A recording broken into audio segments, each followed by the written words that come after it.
Bolsonaro na ONU, nova CPMF e reforma tributária e a terceira derrota de Witzel. Eu sou o Vinícius, este é o Papo Democrático e estamos chegando ao nosso 10º episódio. E aí galera, aqui quem fala é o Atanã e de nota 10 sou o Papo Democrático mesmo. Sensacional. Oi pessoal, Carlos aqui do Papo Democrático e 10 é a mesma quantidade de meses que uma semana do governo tem. Fala galera, tudo bem? Pitanga do Papo Democrático aqui e 10 não é o número de impeachments que estão ocorrendo nesse instante. Um dos destaques dessa semana foi a fala do presidente Jair Bolsonaro na Assembleia Geral das Nações Unidas. Então, como já é de costume, o Brasil é o país responsável por iniciar ali as falas dos representantes, né? Todos nós aqui formados em relações internacionais sempre temos muito carinho para acompanhar as Assembleias Gerais, né? E como que os presidentes brasileiros se portam nessa oportunidade. Ou muita tristeza no coração, né? Depende do dia e de quem tá falando. Pois é. A fala de Bolsonaro sofreu pesadas críticas, tanto da mídia quanto de especialistas, já que na ocasião o presidente destacou pontos como o caos social e a desinformação da imprensa para enfrentar a pandemia. Diz que as queimadas, na verdade, significam uma normalidade e o manejo tradicional do fogo pelas populações tradicionais ali da região do Pantanal. E também disse que é necessário combater a cristofobia, dizendo que o Brasil é um país cristão e conservador. Na economia, alguns pontos foram elogiados por alguns especialistas, como o embaixador da União Europeia no Brasil, Ignacio Ibáñez, que destacou que a fala de Bolsonaro, citando a OCDE, representa um compromisso do país em pautas menos protecionistas, como já foram constatadas no passado. Outro ponto que também gerou necessidade de esclarecimento foi o valor do auxílio emergencial, que Bolsonaro disse ter sido de $1.000. E nota da Secom já destacou que o cálculo utilizado foi da cotação do dólar em abril, quando a proposta foi imaginada, com 5 parcelas de R$600 e mais 4 parcelas de R$300, que segundo aquela cotação dá por volta de $958. Eu acho que tem dois pontos que a gente pode, destacar, essenciais assim. O primeiro é sobre o fato do discurso ter sido muito mais voltado novamente para o público interno, né? Isso é uma característica que já foi criada para o governo Bolsonaro, que usa o palanque internacional como um espaço para as pautas mais ideológicas, né? Que se projetam do governo. E do ponto de vista dos discursos de outros atores, né? É interessante também perceber que nós tivemos alguns embates de fala entre China e Estados Unidos, né? Isso se reflete, inclusive, do lado dos Estados Unidos, em um movimento de, em certo nível, esvaziamento da ONU em si, né, do multilateralismo, e do outro lado, a China, né, fazendo o completo oposto e fortalecendo esse debate de que o multilateralismo e o capitalismo colaborativo é que são as saídas para a interação entre as nações.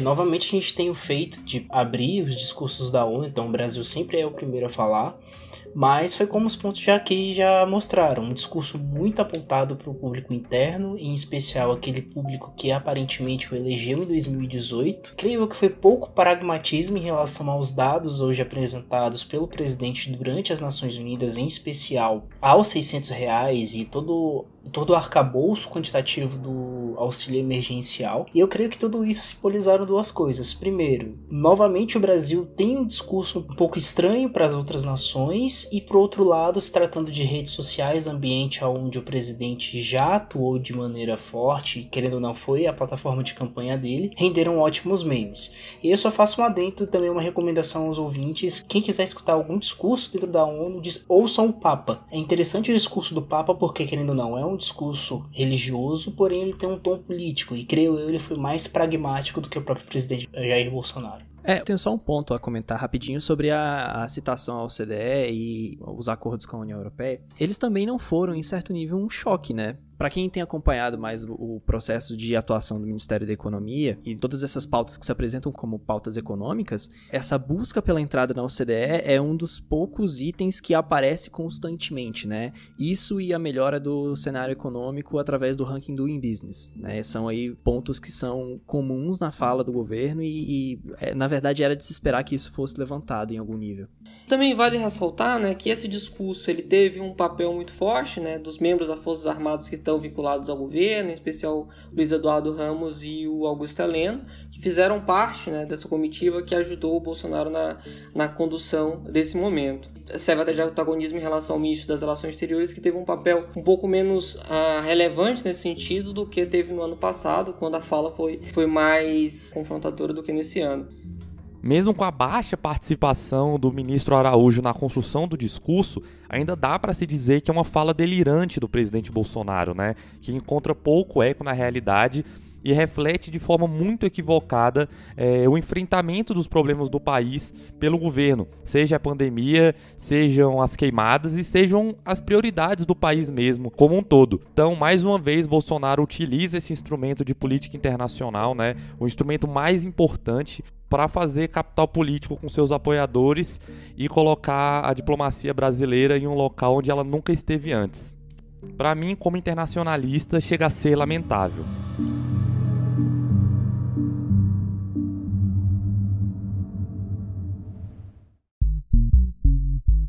Então, pessoal, essa semana, a semana do Executivo e do Legislativo se convergiram mais uma vez em volta do debate da reforma tributária. E, mais uma vez, vocês vão me escutar falando sobre isso aqui. Mas, semana passada nós comentamos que o líder do governo tinha indicado que novas propostas iam aparecer, que o governo encaminharia os textos, né? E o governo colocou algumas fichas na mesa essa semana, realmente. E essas fichas são a CPMF, né, e a desoneração da folha. Na quarta-feira, depois de uma reunião entre os líderes de governo, a equipe econômica e o presidente, o Guedes e outros atores foram dar uma entrevista indicando que realmente o que se tem considerado é uma desoneração da folha, só que isso só vai ser possível com a CPMF, algo que a gente já tinha comentado antes aqui no papo, né? E o ponto alto desse debate não foi em si a fala do Guedes, mas foi a situação que ocorreu logo depois, que foi o Guedes voltando para falar depois de uma fala do líder de governo e sendo sutilmente, mas nem tão sutilmente, retirado da fala, né? Isso só fortalece o que a gente já vinha percebendo ao longo do tempo, que há um nível de esvaziamento do Guedes, pelo menos na parte de articulação política, né? Parece que eles escutaram o que a gente tem falado no papo tem tanto tempo, de que articulação é essencial para tocar matérias tão sensíveis. E nesse contexto, o Barros também participou de uma entrevista no fim da sexta-feira, justamente para explicar pontos disso, né? E essa entrevista indicou, dessa vez, que é oficial que o governo pretende implementar uma CPMF que seria de 0,2%, né, para desonerar a folha. E a partir disso, eu acho que a gente pode considerar os impactos disso para o resto da economia, né, pessoal?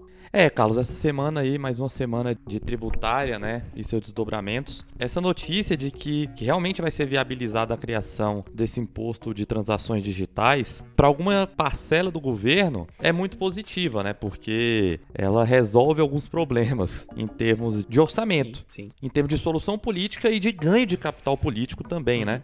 Para você poder desonerar a folha, você fazer isso baseado em um imposto que tem uma alíquota relativamente baixa, posso dizer isso. Baixa, porém cumulativa, né? Tem isso. Isso. O que me preocupa, na verdade, é as sinalizações também do interesse do presidente na criação do, abre aspas, qualquer coisa parecida com o Bolsa Família, já que, fecha aspas, né? Já que ele ainda não nomeou esse novo programa, Bolsa Pátria. Pra gente é Bolsa Pátria. Aqui o Papo Democrático já estabeleceu que é Bolsa Pátria. E realmente uma alíquota de 0,2%, embora ela se aplique sobre um volume muito alto, né? Se todas as transações realmente forem tributadas em 0,2%, isso no fim do dia pode dar muito dinheiro, mas mesmo assim, se o interesse do governo for desoneração da folha em um percentual considerável e ainda o oferecimento de uma política social mais robusta do que o Bolsa Família, eu acredito que essa alíquota possa ser reajustada para mais, assim como também acredito em uma equiparação das alíquotas, né, entre a proposta que foi apresentada pelo governo e aquela que já tramitava no Congresso Nacional, entre 12% e 25% de imposto. Então, resta aguardar para saber quais serão os desdobramentos disso. Essa semana pra mim, eu falo não como cara do papo, mas como cidadão, acho que ficou mais claro quais as intenções do governo em relação a essas duas propostas, uma de desoneração da folha, o outro, uma proposta de alguma forma, robustecer o Bolsa Família, aí, criar um novo programa, seja ele Renda Cidadã, seja o Bolsa Pátria, ou seja o Renda Brasil. E aí antes, para mim, estava meio confuso da possibilidade de que a reforma tributária de alguma forma endereçaria esses dois pontos que o governo tanto tem interesse, né? E pelo que eu entendi, tanto da fala do Ricardo Barros na entrevista que ele deu na CNN ontem, quanto também dos indicativos passados pelo ministro Paulo Guedes, né, de que o governo ele tem intenções distintas e cada um dos pontos eles vão ser endereçados por outras propostas, né? Então o primeiro ponto é em relação à reforma tributária, né, que estaria vinculado a essa ideia de criar um imposto sobre transações digitais, que vincularia também essa ideia de desoneração da folha, né? E uma outra seria o caminho da Renda Brasil, né, que estaria mais relacionado a uma possibilidade de inclusão dentro do Pacto Federativo,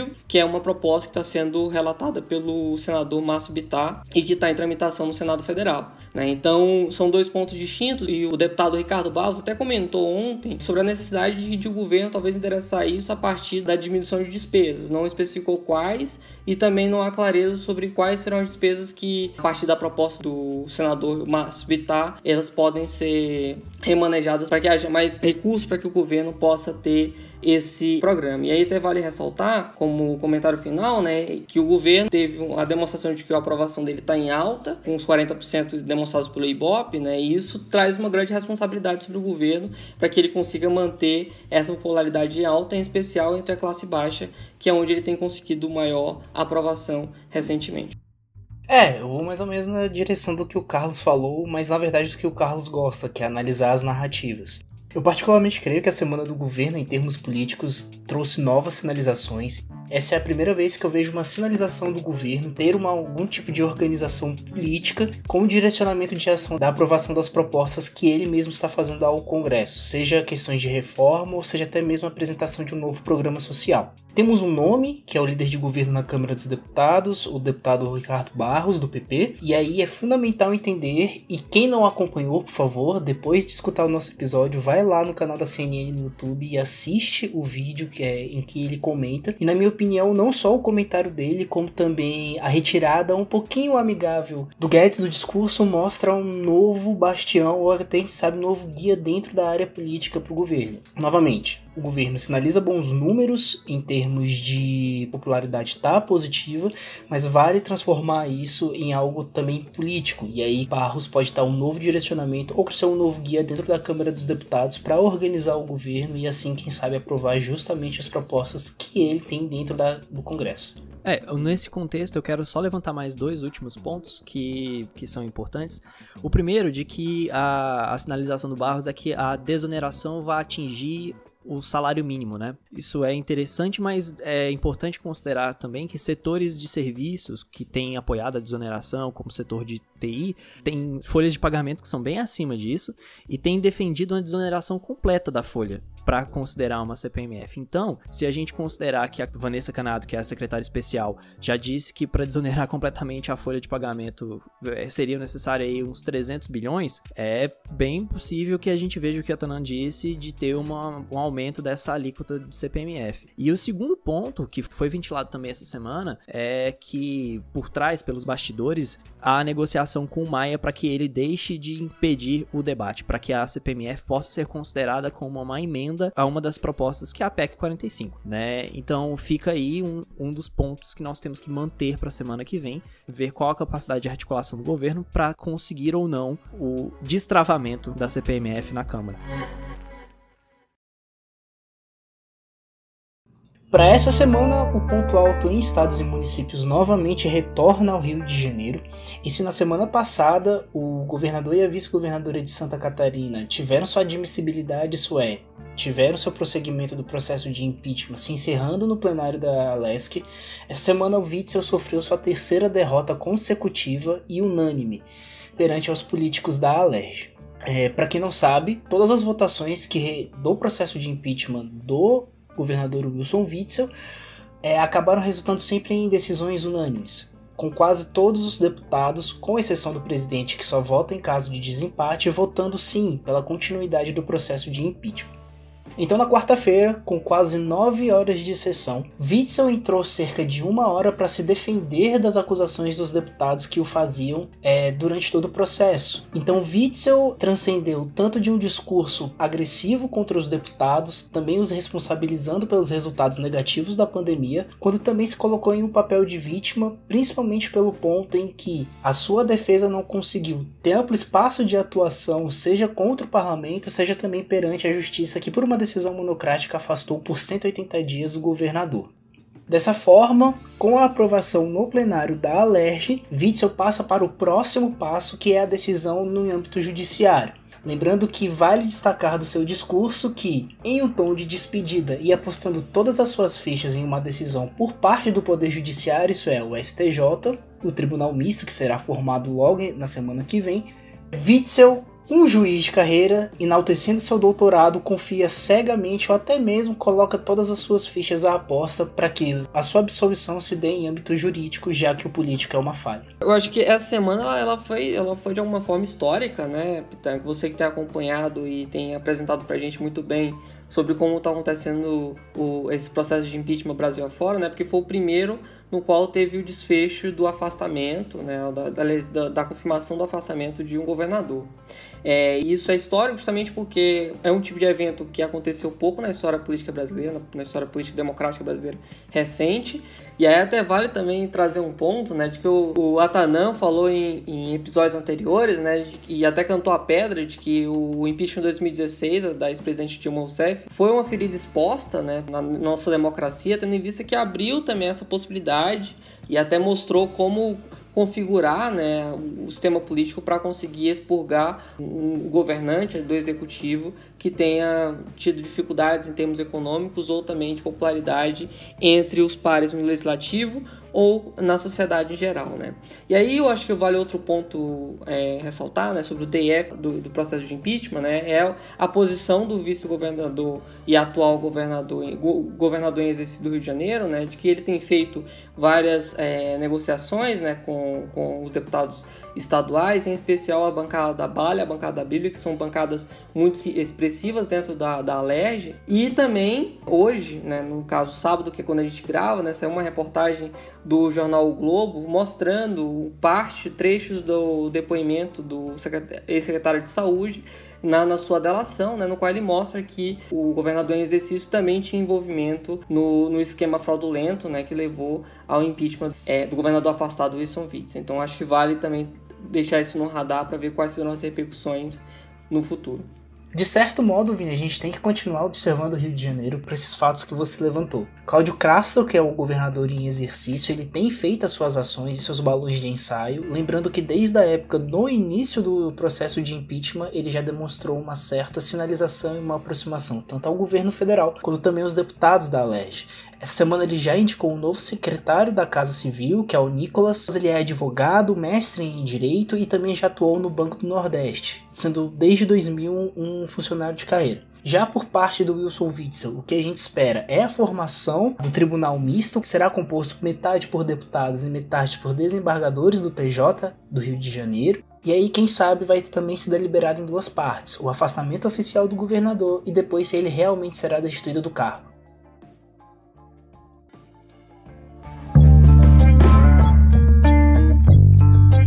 Então, galera, chegou o momento que nós jogamos os búzios na mesa e falamos um pouco das nossas impressões sobre o que vai rolar na semana que vem. E aí, começando por mim, como eu sou o único integrante do Papo Democrático que vai precisar votar nessas eleições, eu estou muito curioso para o início das campanhas, né? Em São Paulo especificamente, que é onde eu resido, o cargo para prefeito, né, anda bem disputado e a corrida está acirrada, então serão fortes emoções. Da minha parte, estou ansioso aí para acompanhar as ações das comissões que foram instaladas tanto na Câmara quanto no Senado para acompanhar o enfrentamento aos incêndios e queimadas no Pantanal. Então, para a próxima semana o que eu tenho é isso. Os colegiados iniciaram os trabalhos aí aprovando os planos, né? E se a partir de semana que vem vão começar as visitas, audiências públicas e eu vou ter que acompanhar. Então é isso. E aí o Atanan, eu acho que você vai ter que acompanhar comigo também algumas coisas essa semana, né? Porque essa semana é mais uma das semanas de vórtice temporal do governo, que vai valer por 3. Na segunda tem uma audiência normal na comissão mista, né, com os técnicos do governo e outros padrinhos intelectuais das reformas, assim, para debater tecnicidades dos textos. Mas na segunda também tem previsto um almoço do presidente Jair Bolsonaro com ministros e líderes do governo e atores importantes, justamente para debater o futuro desse novo imposto que vai ser proposto aí e que deve ser encaminhado para os líderes de governo palpitarem, segundo o deputado Ricardo Barros. E, por fim, a gente já tinha também previsto para essa semana, na quarta-feira, a apresentação do parecer, né, da comissão mista do deputado Aguinaldo Ribeiro. Então, quer dizer que quarta-feira eu também não terei vida. Então, essa semana vai ser muito interessante. E só pra complementar, ô Vini, eu também voto, cara. Eu ainda voto em Goiás, então eu também já estou de olho nos candidatos da minha antiga cidade, que a gente mantém os laços lá. E vamos ver aí como é que vai ser esse processo. Eu espero não topar com santinhos muito bizarros. Bom, pra semana que vem o Vini acabou roubando meus búzios, que é a expectativa do início das campanhas eleitorais a nível estadual e municipal. Porém, como eu sou grande amigão e é o nosso 10º episódio, eu vou ficar de olho justamente nas movimentações para a formação, tanto do Tribunal Conjunto, que vai julgar o processo de impeachment do Witzel. Lembrando que é fim de mês, é processo também de renovação das medidas restritivas, tanto nos estados quanto nos municípios, então vale a pena não só a gente ficar de olho, como também entender quais são os próximos passos, se vai ser mais restritivo, menos restritivo e quais são os cuidados que os estados irão tomar na próxima semana.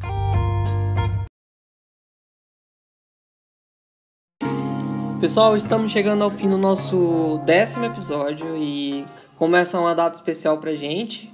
A gente gostaria muito de agradecer a audiência de vocês, a compreensão, os feedbacks que vocês têm nos enviado. Surgiu muita crítica positiva, críticas de desenvolvimento para a nossa produção e a gente agradece muito a audiência e a contribuição de vocês em todo esse período. E é isso, siga a gente nas redes sociais e siga recomendando o nosso podcast para os amigos e os contatinhos.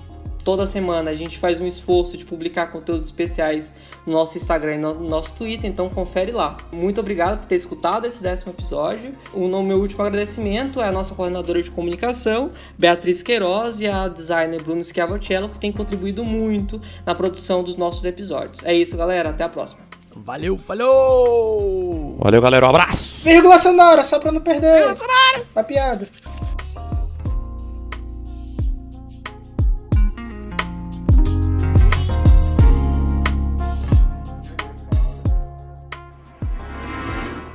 Ele era cantor evangélico. Junto com o Crivella. Temos 2 cantores. Caralho, é verdade. Temos 2 cantores. Cláudio Castro e Crivella. O Crivella é cantor. Sério? Cantor gosta. Flor de Lis também, zoa... Os dois com C. Caralho, verdade. Eu não sei se eu não tenho coragem de fazer piada com ela. Isso é complexo. Eu faço de boa. Ah, tá, não. Tô tranquilo, já sou adotado.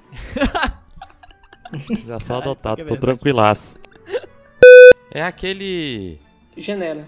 Genera, você pega tua saliva e tal, aí manda pros caras, os caras analisam. Isso é muito Black Mirror. Futuro distópico. Moleque, é. Futuro distópico total. É igual Rio de Janeiro, mano, é igual Rio de Janeiro. Ah, Rio de Janeiro, abrindo coisa pra 20 mil pessoas. Eu gosto demais desse estado, cara.